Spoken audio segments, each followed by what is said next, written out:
मराठी, ते धडक ते धडक. मोबाईल घ्यायचाय पण पैसे कमी पडतेत, मग आता टेन्शन अजिबात घेऊ नका. आधार आणि पॅन कार्ड घेऊन डायरेक्ट आपल्या दीपक भैयांची यशोदीप मोबाईल शॉपी गाठा. कुठल्याही कंपनीचा फोन असू दे, यशोदीप मोबाईल शॉपी देते सर्वात स्वस्त मोबाईल आणि सर्वात मस्त सर्व्हिस.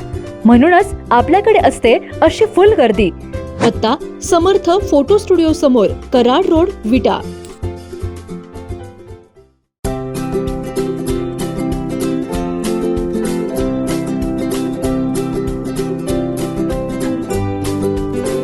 लग्न बस्त्याची खरेदी करायचे आणि आपल्या प्रियजनांना दर्जेदार फर्निचर आणि भांड्यांचा आकर्षक सेट एकदम माफक दरात गिफ्ट द्यायचाय, तर आता विट्यातील बालाजी फर्निचर मॉल मध्येच आपली खरेदी करा. बालाजी फर्निचर मॉल, लग्न बस्त्याचे माहेर घर.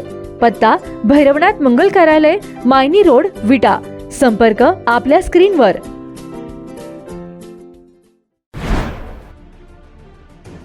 राष्ट्रीय महामार्गाच्या विषयावरून उपनगराध्यक्ष अमोल बाबर यांनी देखील महत्त्वपूर्ण भूमिका घेतली आहे. बैठकीबाबत गोंधळ निर्माण करणाऱ्या हायवेच्या अधिकाऱ्यांना अमोलदादांनी खडे बोल सुनावलेत. पालिकेवर आरोप असताना पालिकेत बैठक बोलावून तहसील कार्यालयात बैठक घेणाऱ्या हायवे अधिकाऱ्यांना चांगलेच सुनावलंय. तर यावेळी सुनील सुतार यांच्यासह अनेकांनी महत्त्वपूर्ण मुद्दे उपस्थित केलेत. यावेळी खासदार विशाल पाटील, आमदार सुहास बाबर आणि उपनगराध्यक्ष अमोल बाबर यांनी लोकांसमोर आपली भूमिका मांडली आहे. हायवेच्या कामात कुणाच्याही घराची एकही वीट पडू नये, हीच आमची भूमिका आहे. पालिकेबद्दल होणारे गैरसमज आता हायवेच्या अधिकाऱ्यांनीच दूर करावेत, अशी मागणी देखील उपनगराध्यक्ष अमोल बाबर यांनी अधिकाऱ्यांना केली आहे.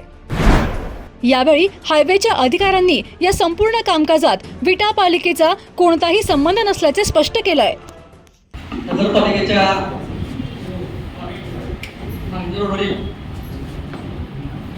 जे आपल्या नॅशनल हायवेचे काम चालू आहे, त्या नॅशनल हायवेच्या कामासंदर्भात दादा काय गैरसमज त्यातल्या लोकांचे किंवा अनेक ज्याच्या कदाचित दादा तुम्हाला माहित आहे की जिल्हा परिषद नगरपालिका निवडणुकीच्या आधी सुद्धा तुम्ही एक मीटिंग तहसील ऑफिसमध्ये केली होती. त्यावेळेस सुद्धा काही गोष्टी सांगलेल्या होत्या दादा. त्याच्यानंतर अचानकच ह्या 15 दिवसात जवळजवळ रस्त्याचं नॅशनल हायवेचं काम माहिती रोडला विट्यात हातीत घ्यायला लागलं.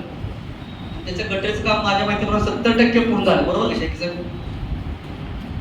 70% गटरीचं काम पूर्ण झालं असेल. त्याच्यानंतर काही लोकांनी प्रश्न उपस्थित केले की हा रस्ता 30 मीटरचा होता आणि तो नगरपालिकेने 18 मीटरचा केला. त्याच्यानंतर काही आंदोलनाच्या भूमिका झाल्या. काही लोकांनी शेळके साहेब तुम्हाला बोलवून घेतलं होतं, तर शेळके साहेबांनी काय उत्तर दिली. त्याच्यानंतर सगळा रोग दादा थेट आमच्यावर आला नगरपालिकेवर की नगरपालिकेनं 30 मीटरचा होणारा रस्ता 18 मीटर केला. त्याच्यानंतर मी शेळके साहेबांना फोन केला की तुमच्या बोलण्यामुळं किंवा तुमच्या भूमिकेमुळं सगळा रोग लोकांचा नगरपालिकेवर आलेला आहे. जी वस्तू तिथे ती तुम्ही इथे येऊन लोकांना सांगावी, त्यासाठी शेळके साहेब मी तुम्हाला फोन केली आणि नगरपालिकेत प्रशासनाबरोबर आणि पत्रकारांची मीटिंग करावी असं तुम्हाला मी मागणी केल्यानंतर तुम्ही मला मॅडमला सांगून आपली तारीख फायनल केली. आता त्याच्यानंतर तुम्हाला काय वरिष्ठ पक्षाचा काय दबाव असता म्हणून तुम्ही तिकडे असं मला माहित नाही. आमचा प्रादेशिक पक्ष आहे तो आम्ही तो सहन केला. त्या गोष्टीचं मला फक्त मला विनंती आहे तुम्हाला मॅडम की नगरपालिकेची आमची भूमिका एवढीच होती की नॅशनल हायवे रस्ता करत असताना आम्हाला नगरपालिकेला काय गोष्टी लागतात त्याचं एक पत्र तुम्हाला दिलं. त्या पत्रात आमची मागणी कुठं इकडं तिकडं कुठं असावं अशी काही नसताना ज्या गोष्टी नगरपालिकेवर ज्या आरोप झाले त्याचं खंडन तुमच्याकडं व्हावं हीच आमची अपेक्षा आहे, ती तुम्ही करावी आम्ही विनंती व्यक्त करतो. मागाशी पण सांगितलं आणि इथं पण माझा मत काय आहे की 2 हायवे क्रॉस होतात विट्याला. आज विट्याला खाली इकडं रस्त्याला जरी जायचं झालं तरी नेवरी रस्त्याला जरी जायचं झालं तरी चौकातून नेवरी रस्त्याला जाण्याला त्रास होतो.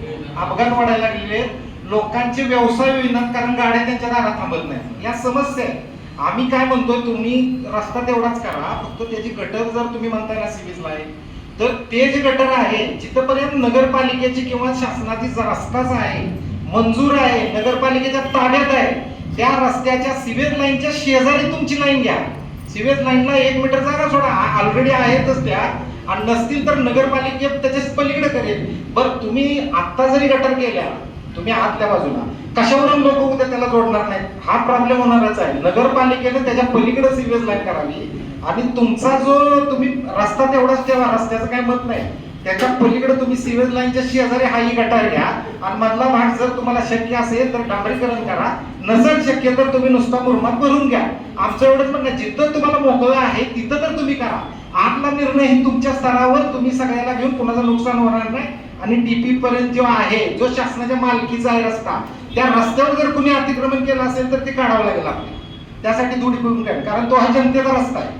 पण वैयक्तिक जर अतिक्रमण करत असेल तर त्याला पाठीशी नाही घातला पाहिजे. लोकांचा घरात तोडा असं आमचं म्हणणं नाही, पण जो नगरपालिकेच्या मालकीचा आहे, लोकांच्या मालकीचा आहे, तिथपर्यंत रस्ता व्हावा एवढी आमची नागरिक म्हणून एक मागणी आहे. कसा रस्ता जाणार आहे याची जरा सगळ्यांना माहिती सांगितली. थांबा एक मिनिट, मी परत सांगते की ह्या रस्ते नॅशनल हायवे जे ह्याला लेन कॉन्फिगरेशन टर्मिनॉलॉजी समजली जाते. 3.5 मीटरचं एक लेन असते, असं मध्ये गटर बाहेर घेऊन आपल्याला लेन कॉन्फिगरेशन मोडता येणार नाही. जे 3.5 आहे आणि पेव शोल्डर हे जे IRC मानकानुसार आहे ते आपण केलेलं आहे. म्हणजे उपलब्ध जागा आहे त्याची कशी युटिलिटी करायची हे आपण नगर परिषदेने सगळ्यांनी ठरवूया. पाहिजे तर त्याची स्वतंत्र तुम्ही आखणी करा, आम्हाला सांगा, तुम्ही आखणी करा, आम्हाला सांगा. ऐका, मी तुम्हाला काय सांगितले, जिथं आपल्या मागच्या मीटिंगनुसार ठरलं होतं की इथं एवढ्या रुंदीत 17 मीटरच आपल्याला आहे, कुणाची घरं पाडू नका, सगळ्यांनी आम्हाला विनंती केली. त्यानुसार केंद्र शासनाला प्रस्ताव पाठवायचा आमचा रेडी आहे. तुम्ही आता जर म्हणला की हे करा ते करा, तर तुम्हाला मी आता हा आठवडा देते. पाहिजे तर तुम्ही सगळेच विचार करा. मी तुम्हाला आता कॉन्फिगरेशन सांगितलंय की मध्ये डिवायडर येईल 1 मीटरचा, 7 मीटरचा नसते, त्याच्या बाजूला गटर येते, ते 17 मीटरमध्ये सफिशियंटली बसते. आता ह्याच्या व्यतिरिक्त कोणाला काही मुद्दा असेल, कुठून कुठं जाणार आहे काय, तर तो मॅडम माझे आणि नगरपालिकेने आता या 17 मीटरसाठी काही सांगितलं नाही, कॉन्ट्रोवर्सी काही करू नका. लोकांच्या ऐका संभ्रमावस्था आज संपून टाका. मागच्या 3 महिन्यापासून संभ्रमावस्था संपलेली ऑलरेडी. तुम्ही परत निर्माण करू नका. ती तुम्हाला सांगितलंय कुठल्या लांबीपर्यंत आपल्याला 17 मीटर मिळतोय त्याचे आम्ही एस्टिमेट काढू. माझं तुम्हाला सर्वांना विनंती आहे की आपल्या सर्व संभ्रमावस्था मॅडमने संपवलेल्या आहे. तरी पण दादा, मी नगरपालिकेमार्फत आणि त्याच्या सर्व लोकांच्या मार्फत थोडी 2 कोटी विनंती तुम्हाला मॅडमला करतोय की तो मायनर रोडचा रस्ता सुनील दादांनी सांगितलं त्यात काय होतं का बघा, आमची रस्ता मोठा करायला आमची काय तक्रार नाही आहे. फक्त एकच विनंती आहे की तो रस्ता जयेश गार्डन पासून आहे तो विटा हद्दीपासून चौपदरीकरण व्हावं, ही एक तुम्हाला दोघांना विनंती आहे. दुसरी विनंती मॅडम अशी आहे की हा आहे ते तुम्ही करू शकता, मग जागा अवेलेबल आहे आणि ते तुम्हाला ते रुंदी मिळू शकते. मग ती विनंती रुंदीकरण वाढवायचं असेल त्याला आर्थिक तरतूद वेगळी लागणार आहे. मग मी खासदार साहेबांनाच विनंती करेन, साहेब तुम्ही गडकरी साहेबांना पत्र एखादा दिलं तर आपल्याला त्याच्यातनं साध्य होईल. आम्ही न पोहोचवतो त्यापेक्षा माननीय खासदारसाठी पोहोचवतो त्याच्यावर. दुसरी विनंती अशी मॅडम की सर्व पक्षी म्हणजे विटा शहरात 2 निवडणुकांपूर्वी जिल्हा परिषद आणि नगरपालिकेच्या सर्व पक्षीय मिटिंग झाली. अनेक लोकांनी भाषणं केली आणि सर्वांमध्ये सांगितलं होतं की विट्यातलं कुठलेही कुणाची एक विठी पडणार नाही. तेवढी खबरदारी घेऊन विट्यातला शहरात रस्ता करावा एवढी विनंती करतो मला. आणि आपली मागच्याही मीटिंगला 3 महिन्यापूर्वी चर्चा झाली होती. आताही मी तुम्हाला आता क्लॅरिटी दिलेली आहे, त्यामुळे संभ्रम. आणि तिसरी विनंती दादा नाही की दादा तुम्हाला सगळ्यांना कोणाला वाटत असेल की विट्यात ट्रॅफिक जास्त होते तर 6 महिन्यात तुम्ही तेवढं बायपास रस्त्याची मंजुरी आणून द्यावी, तेवढं काम तुम्ही करावं अशी तुम्हाला विनंती करतो. कान, नाक आणि घशासंदर्भातील आजाराची आता चिंता सोडा. विटा शहरात अत्याधुनिक तंत्रज्ञानाद्वारे आता अचूक निदान आणि खात्रीशीर उपचार उपलब्ध. डॉक्टर ऐश्वर्या काकडे यांचे श्री समर्थ कान नाक घसा हॉस्पिटल 24 तास आपल्या सेवेसाठी सज्ज. संपर्क आपल्या स्क्रीनवर. मराठी ते धडक ते धडक.